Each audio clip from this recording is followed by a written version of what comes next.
നമസ്കാരം, റജീദാണ്. നിങ്ങളുടെ തീരുമാനങ്ങൾ പാളിപ്പോവാറുണ്ടോ? അതല്ലെങ്കിൽ നിങ്ങൾ തീരുമാനങ്ങൾ എടുക്കാൻ പ്രയാസപ്പെടാറുണ്ടോ? ഒരു കാര്യം ശ്രദ്ധിച്ചു നോക്കുക. നിങ്ങളുടെ വീട്ടിൽ നിന്ന് അതല്ലെങ്കിൽ ജോലി സ്ഥലത്ത് നിന്ന് ഒരു സാധനം വാങ്ങാൻ വേണ്ടി നിങ്ങൾ കടയിലേക്ക് പോവുകയാണ്. സാധനങ്ങൾ വാങ്ങി തിരിച്ചു വരാൻ നിൽക്കെ ശക്തമായ മഴ പെയ്യുന്നു.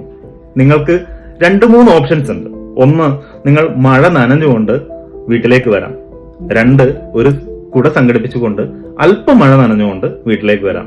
3, മഴ തോരുന്നത് വരെ നിങ്ങൾക്ക് അവിടെ കാത്തു നിൽക്കാം. 4, നിങ്ങൾക്കൊരു വാഹനം സംഘടിപ്പിച്ച് ഒരു ഓട്ടോ വിളിച്ച് അതല്ലെങ്കിൽ മറ്റെന്തെങ്കിലും വാഹനങ്ങൾ സംഘടിപ്പിച്ച് നിങ്ങൾക്ക് ജോലി സ്ഥലത്തേക്ക് വരാം. ഈ 4 തീരുമാനങ്ങളും നിങ്ങളുടേത് മാത്രമാണ്. മാത്രമല്ല, ഈ തീരുമാനങ്ങൾ എടുക്കുന്നത് നിങ്ങളുടെ പ്രയോറിറ്റി അനുസരിച്ചാണ്. അതായത് നിങ്ങൾ വീട്ടിൽ ചെന്നിട്ടോ അതല്ലെങ്കിൽ നിങ്ങളുടെ ജോലി സ്ഥലത്തേക്ക് ചെന്നിട്ടോ നിങ്ങൾക്ക് അത്യാവശ്യമായി ചെയ്തു തീർക്കേണ്ട ജോലികൾ ഉണ്ട് എന്നുണ്ടെങ്കിൽ അതിനെ അടിസ്ഥാനപ്പെടുത്തിയിട്ടാണ് നിങ്ങളുടെ തീരുമാനം.